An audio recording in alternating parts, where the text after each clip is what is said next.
psalmist is describing the Messianic king, the Messiah to come, who would be king, it's actually the Father talking about his Son on the day of Revelation 19. Yes, the psalmist is describing the Messiah, but there's more going on. Hebrews 1:8 says the Father is actually talking to his Son. And the psalmist, by the Holy Spirit, picks up on that dialogue between the Father and the Son. And here's what the Father says. Now remember, it's about the great day of violence. It's about the great day of the battle for Jerusalem. The Father says, Jesus, verse 2, you are fairer than the sons of men. And most translations say, you are more beautiful than the sons of men. Jesus said, the Father saying, Jesus, in that day, the judgment that you release will only magnify your beauty, because Jesus' judgments go forth to remove everything that hinders love. That's what his judgments are about. It's his zeal for love that motivates his judgments. Look what it says. The Father continues, grace is poured out on your lips. Now, grace is more than just gracefulness. Grace means power. And one of the primary features that even we find in Revelation 19 is the power that's on Jesus' lips. This is more than Jesus' anointed teaching ministry, much more. We find out that by the words of his mouth, he releases his judgments against the Antichrist by simply declaring them. And the word of the Lord, the sword of the Lord goes forth by the word of his lips. But more than that, John 5:28, Jesus said, I will speak and all the graves will open, and both the righteous and the wicked will raise from the dead by the word of my mouth. Beloved, he has powerful lips. But more than that, Hebrews 1:3 tells us he upholds and sustains the entire cosmos, the created order by the words of his mouth. Yes, Father, that is true. Grace is on that man's lips. That is true. That seems like an understatement. Then the Father looks at the Son, and he says, verse 3, Son, gird your sword. It's the Father commanding the Son. To gird the sword means to prepare to draw it out of its sheath, prepare to use it in battle. Now this day of battle is in Revelation 19. And then the Father tells the Son in verse 4, in your majesty, in your power, your beauty, your splendor, your great wisdom, ride forth victoriously or prosperously. Conquer all the nations. Subdue unrighteousness. Drive evil off the planet and cause humility and righteousness to fill the earth. Wow, what a statement of the beauty of Jesus. Top of page 2. Let's look at a quick overview of Revelation 19. Again, we're not going to go into detail. You'll have to, if you want to read more, that's why I gave you more extensive notes this time. But just to give you a snapshot of what's happening, there's paragraph H, there's 12 aspects of Jesus' life and ministry that the Holy Spirit highlights. 12 distinct aspects. Number 1, paragraph, we see 8 of them in verse 11 to 16. We see the mode of his travel. It's on a white horse, which means the very first description, he's on a white horse, it lets us know it's in a military conflict. This context is about a military conflict. That the conquering king is coming, it sets the tone that the next 10 verses are describing this military conflict. Then the thing the Holy Spirit highlights is his character, 4 aspects of his character. And the reason, because whenever Jesus goes to war in judgment, the devil raises up accusations against him. When you judge, when Jesus judges, he contradicts love. How can a God of love do this? And the Holy Spirit emphasizes he's filled with righteousness and truth, and everything that he does, he's true to who he says he is. Then we see 5 of his actions. And each of these actions, by the way, are very violent. The 5 actions that are highlighted in this final description of Jesus, very violent. It shows us how far Jesus is willing to go for the sake of love. Then we see his eyes, his motives, his crowns, his names, his robes, his armies. And going down to the next section, paragraph 2, then we see 4 more aspects that are related to the actual strategic battle itself. I mean, these 4 aspects are strategic to the battle plan. So verses 17 to 21, this is more about the battle that's going to be waged and brought to a climax on that final day. Number 1, all the birds of the air are going to be gathered. That seems a bit strange. Jesus has power, not just over the sun and the moon and the ocean, but even the birds obey him and are used as part of his arsenal as a king waging war. Then the kings are gathered from all the earth. Never in a time in history have all the kings of the earth come to one city at the same time. It's never happened. It's very strategic. Then the Antichrist, the most powerful ruler in human history, will be defeated before all the nations. And then, seems strange, the birds, because tens of millions of people are slaughtered in this great battle, and blood is flowing throughout the land. Jesus commands the birds to eat the dead bodies. I mean, the land would be defiled beyond measure. It would be a very huge challenge. Tens of millions of dead bodies and blood flowing. The birds eat the flesh, drink the blood, and they fly far away. It's Jesus' cleanup plan. Every detail he's paid attention to. It's actually true. That's what he's doing. Because he's going to rule in that land right after that.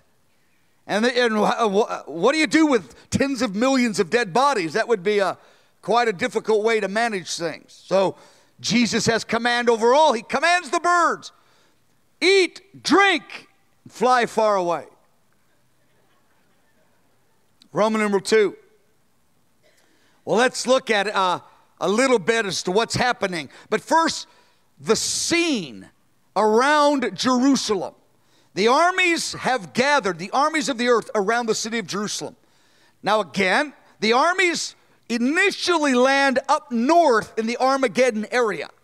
That's a geographic area, but they are deployed throughout the entire land of Israel, in the Middle East, particularly surrounding the city of Jerusalem.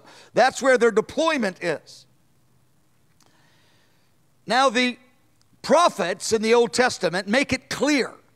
The nations are surrounding Jerusalem, but they make another thing clear as well, that we don't see so clear in the New Testament, but it's very clear in the Old Testament, is that the storyline that's established in the Old Testament, that the New Testament writers assume that we understand, is that the storyline begins with the Messiah just outside the city of Jerusalem, confronting the evil armies surrounding the city, about to destroy them, and then make his triumphal entry into the city.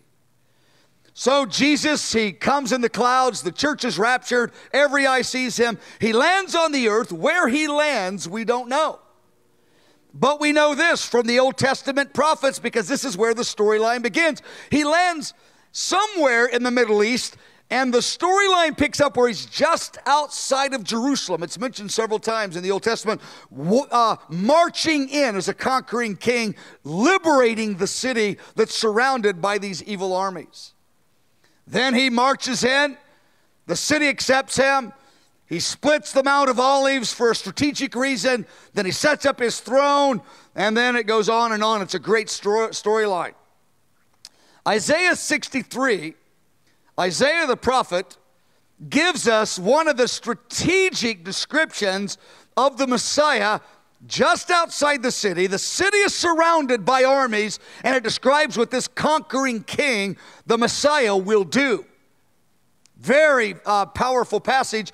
And the reason Isaiah 63 is so important, because Revelation 19, the passage we're looking at, quotes Isaiah 63 2 times. John is building his storyline based on Isaiah 63 and other prophecies as well, but that's the one that John quotes the most, Isaiah 63. Now Isaiah has an open vision of the Messiah. And he's a bit perplexed by him, because Isaiah talks about the Messiah throughout the entire book of Isaiah. I mean, Isaiah talks more about the Messiah and more about the end times than any other prophet in the Old Testament. So he has these two questions. He sees this man. Now, he's already prophesied about the Messiah, but he's a bit mystified. This man, he's a man, but he's more than a man. He's so filled with glory. He has supernatural qualities about him, but he is a man. He's clearly the Messiah. So he asks the first of two questions. Verse 1, he says, who is this man coming from Edom? Now, Edom was the ancient name. The modern geographic area is Jordan, the nation of Jordan, just outside of Jerusalem.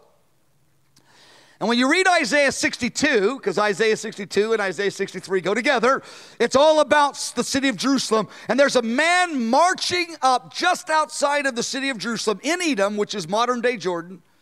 And he's about to enter the city of Jerusalem, like it says in Isaiah 62. He's glorious. He has supernatural dimension to his life. He's traveling in the greatness of power. He's got his armies with him, we find from other passages. The resurrected saints and the angels are with him. And he's marching into Jerusalem to liberate the city. And he's marching or traveling in the greatness of strength. There's tremendous power that he is releasing. Now, the chapter that demonstrates the power, that describes the power the clearest, is Habakkuk chapter 3. I mean, there's nothing like Habakkuk 3 describing the power that Jesus the Messiah releases as he's making his way into the city of Jerusalem to liberate it and to be received as king and to set up his throne.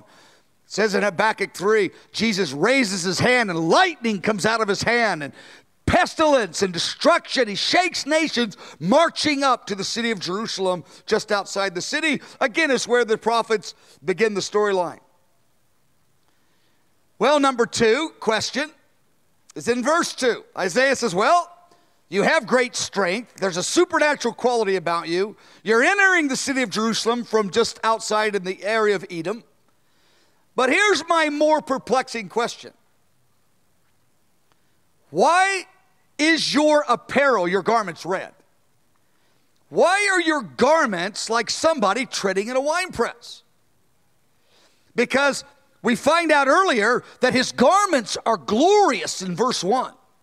He has the garments befitting of a king, but there's supernatural dimension to his garments.